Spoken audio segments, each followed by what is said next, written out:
Hello everyone, मैं अमरन कुमार यादव। इस video के सीरीज में हम स्टार्ट करने जा रहे हैं क्या, दो चर वाले रैखिक समीकरण युग्म। दो चर वाले, और इसको इंग्लिश में बोलते हैं pair of linear equation in two variables. चर को क्या बोलते हैं? वेरिएबल बोलते हैं। तो यहाँ दो चर है, यहाँ टू वेरिएबल्स है। देखिए, इस वीडियो में हम लोग बात करने वाले रोड मैप के बारे में, कि दो चर वाले रैखिक समीकरण के रोड मैप यानी PYQ यानी प्रीवियस ईयर एनालिसिस 2025, इसमें बात करेंगे कि ये कितना इंपॉर्टेंट है, कितना नंबर क्वेश्चन पूछे गए थे, और इस सच में इंपॉर्टेंट है कि नहीं, और कितना इजी, जैसे कठिनाई स्तर क्या है, इसके बारे में हम लोग इस वीडियो में बात करेंगे। दूसरा पॉइंट क्या है? स्ट्रेटजी। इसमें क्या क्या पढ़ना है और कैसे पढ़ना है, कैसे कंप्लीट करना है, इसके बारे में हम लोग इसमें बात करेंगे। थोड़ा सा हम इससे रिलेटेड टॉपिक के बारे में बात कर लेते हैं। इससे रिलेटेड मतलब यदि आप दो चर वाले रैखिक समीकरण पढ़ने आ रहे हैं तो हम बोलेंगे पहले बहुपद पढ़ लें। अब बहुपद जैसे ही पढ़ेंगे तो बहुपद में आपको क्लियर हो जाएगा कि रैखिक समीकरण होता क्या है, द्विघात समीकरण क्या होता है। सॉरी, समीकरण नहीं, बहुपद ही एक्चुअली। जस्ट बहुपद में आप इक्वल टू जीरो लगाते हैं तो क्या बन जाता है? वो बन जाता है समीकरण। यानी आप इसके बाद तो क्या पढ़ लीजिएगा? द्विघात समीकरण। ठीक है। और इसके बाद आप आइए इस चैप्टर पे, चैप्टर 3 पे, आपको अच्छा से समझ में आएगा, क्योंकि ये तीनों जो चैप्टर हैं ये इंट्रा रिलेटेड है, एक दूसरे से कनेक्टेड है। समझे? आइए, पहला है PYQ यानी प्रीवियस ईयर क्वेश्चन 2025 एनालिसिस। ठीक है।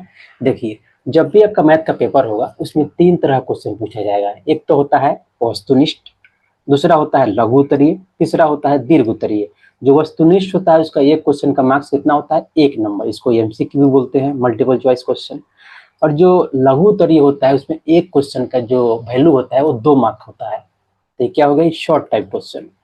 जो दीर्घ उत्तरीय होता है इसका एक क्वेश्चन का वैल्यू 5 नंबर होता है। ठीक है, यानी 5 मार्क्स का होता है। इसको क्या बोलते हैं? Long type question. तो देखिए, वस्तुनिष्ठ से 2025 में 3 क्वेश्चन पूछा है, तो एक का कितना नंबर? 1 नंबर। तो कितना नंबर का होगा टोटल? 3 नंबर का। और लघु उत्तरीय से देखिए 2 क्वेश्चन पूछा है, तो एक क्वेश्चन होता है 2 नंबर का, यानी टोटल 4 नंबर हो गया। और देखिए, दीर्घ उत्तरीय भी पूछा हुआ है। दीर्घ उत्तरीय प्रश्न 5 नंबर का जो होता है वो 2 पूछा गया, यानी एक क्वेश्चन 5, तो कितना हो गया? 10 नंबर का हो गया। जोड़िएगा तो 3 4 7 और 10 कितना? 17। देखिए, इतना इंपॉर्टेंट है ये। 17 मार्क्स जो है केवल किससे पूछे गए हैं? द्विघात, सॉरी, दो चर वाले रैखिक समीकरण के युग यानी चैप्टर 3 से पूछे गए हैं। तो चैप्टर 3 इतना इंपॉर्टेंट है, समझ जाइए। 17 नंबर 2025 में केवल आप इसी से ला सकते थे। यानी 2026 के लिए क्या हो सकता है?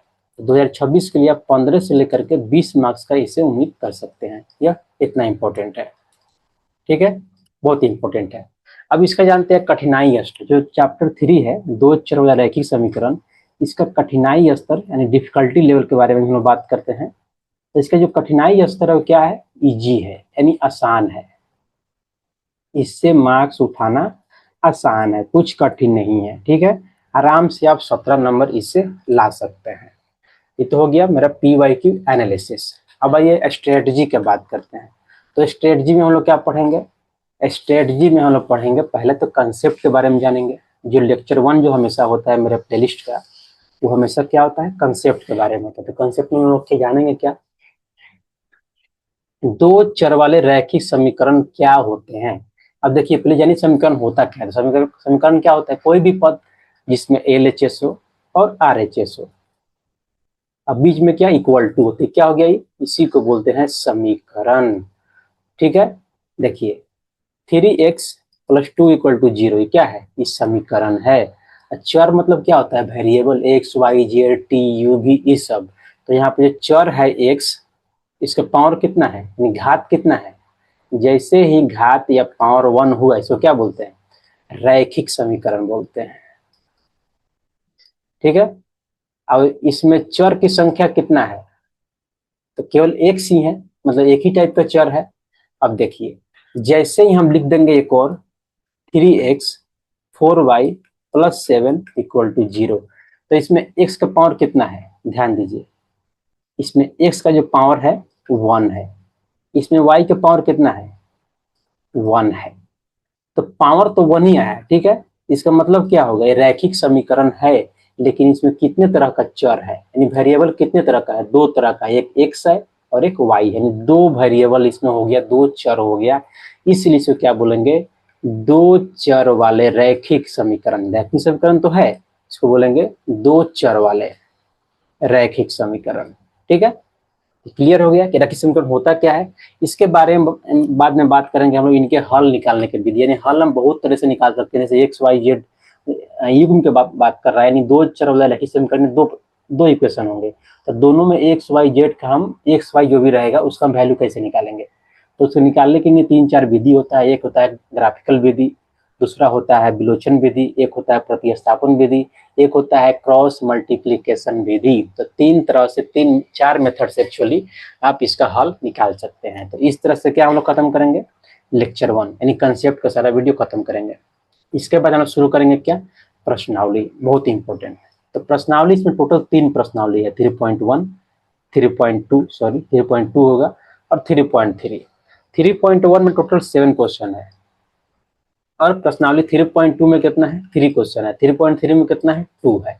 तो ये क्वेश्चन की संख्या। तो कैसे पढ़ते हैं, पहले प्रश्नावली 3.1 शुरू करेंगे और लेक्चर 1 में क्या कवर करेंगे। सो लेक्चर 1 तो होता है मेरा क्या कंसेप्ट होता है, ये होता है लेक्चर 2। तो लेक्चर 2 में क्वेश्चन 1 करेंगे, फिर लेक्चर 3 में क्या करेंगे, क्वेश्चन 2 करेंगे, ऐसे ऐसे खत्म करते जाएंगे। फिर पर्सनली 3.2 के लिए भी ऐसा ही हम लोग क्या, ऐसे ही मेरा रोड मैप होता है, यानी एक क्वेश्चन को हम एक ही वीडियो में कवर करते हैं कि आपको जिस वीडियो में डाउट हो वही सोल्व करें, या यदि मेरे साथ लगातार, यदि पहली बार पढ़ रहे हैं आप 10th का मैथमेटिक्स, तो मेरे साथ आप सोल्व करते जाइए, क्या दिक्कत है। इसलिए हम एक भी क्वेश्चन को नहीं छोड़ते हैं। एनसीईआरटी यानी बिहार बोर्ड का सिलेबस है, एक भी क्वेश्चन हम नहीं पढ़ते। यदि बिहार बोर्ड ही नहीं, ये एनालिसिस है, ये किसका है, ये बिहार बोर्ड का हुआ है, बीएससीबी बोर्ड जिसको बोलते हैं। लेकिन इसका मतलब ये नहीं है केवल बिहार बोर्ड में वैलिड है, ये एनसीईआरटी सिलेबस है। तो और एनसीईआरटी जो सिलेबस है वो वैलिड है आपका कहाँ, हिंदी मीडियम जहाँ जहाँ इंडिया में क्लासेस होती है। अब हिंदी मीडियम के स्टूडेंट हैं तो आप इसको प्रेफर कर सकते हैं। जैसे क्या हो गया, एमपी बोर्ड, और क्या हो गया, यूपी बोर्ड, और क्या हो गया, झारखंड बोर्ड, और क्या होगा, राजस्थान बोर्ड, और बिहार बोर्ड तो अपना है ही। तो इतना जगह जितना हम जानते हैं हिंदी मीडियम में क्लासेस चलती हैं, जो सरकारी स्कूल होते हैं, तो उनके लिए ही ये सारे कंसेप्ट मैं बना रहा हूँ। मैं चाहूँगा कि आप जाइए एक एक कंसेप्ट को क्लियर कीजिए। नेक्स्ट वीडियो में स्टार्ट करने वाले हैं क्या, लेक्चर 1 यानी कंसेप्ट का वीडियो। यहाँ तक बने रहने के लिए बहुत बहुत धन्यवाद। मिलते हैं नेक्स्ट वीडियो में।